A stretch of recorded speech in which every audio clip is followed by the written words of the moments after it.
নমস্কাৰ সকলোলৈকে পুনৰবাৰ স্বাগতম জনালোঁ। আজি আমি আলোচনা কৰিবলৈ লৈছোঁ ভাৰতীয় ডাক সেৱা বিভাগত খালী হোৱা ২৮,৭৪০টা পদৰ সম্পৰ্কত। এই পদসমূহৰ বাবে কোনে কোনে আবেদন কৰিব পাৰিব, লগতে যোগ্যতা কি লাগিব, সবিশেষ তথ্যখিনি তোমালোকে জানিব পাৰিবা আজি ভিডিঅ'টোৰ জৰিয়তে।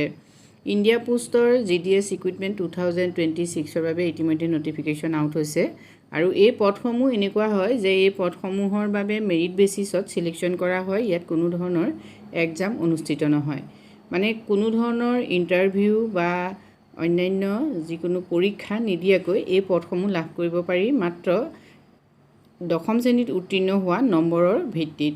গতিকে এই পদসমূহৰ বাবে তোমালোকে যদি আবেদন কৰিব বিচাৰা তেতিয়াহ'লে সবিশেষ তথ্যখিনি আজিৰ ভিডিঅ'টোৰ জৰিয়তে জানিব পাৰিবা।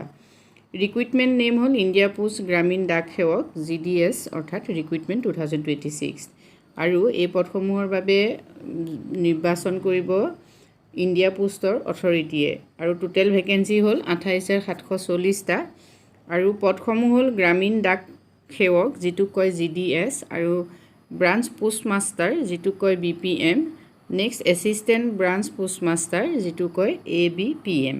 পদসমূহৰ বাবে যদি তোমালোকে অনলাইন কৰিব বিচাৰা তেতিয়াহ'লে indiapost.gdsonline.gov.in এইটো ৱেবছাইটত গৈ আবেদন কৰিব লাগিব আৰু চিলেকশ্যন বেচিছেই হ'ল যে ক্লাছ 10ৰ যিটো মাৰ্কছ হয় সেই মাৰ্কছৰ ওপৰতে ইয়াত চিলেকশ্যন কৰা হয়।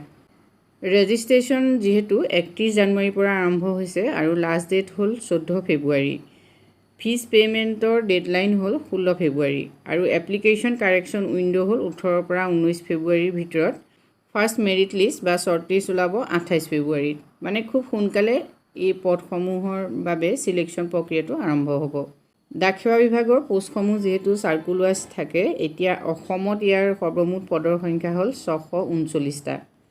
এলিজিবিলিটি ক্ৰাইটেৰিয়াখিনি চাই লোৱা তোমালোকে। Educational qualification pass class 10 from a recognise board, age limit 18 পৰা 40 বছৰ আৰু এজ ৰিলেক্সেশ্যন থাকিব as per India post GDS rule অনুসৰি। চিলেকশ্যন মেথড হ'ব মেৰিট বেচিছ। GDS বা ABPMৰ পে' স্কেল হ'ল 10,000ৰ পৰা 24,470 টকা আৰু BPMৰ হ'ল 12,000ৰ পৰা 29,380 টকা।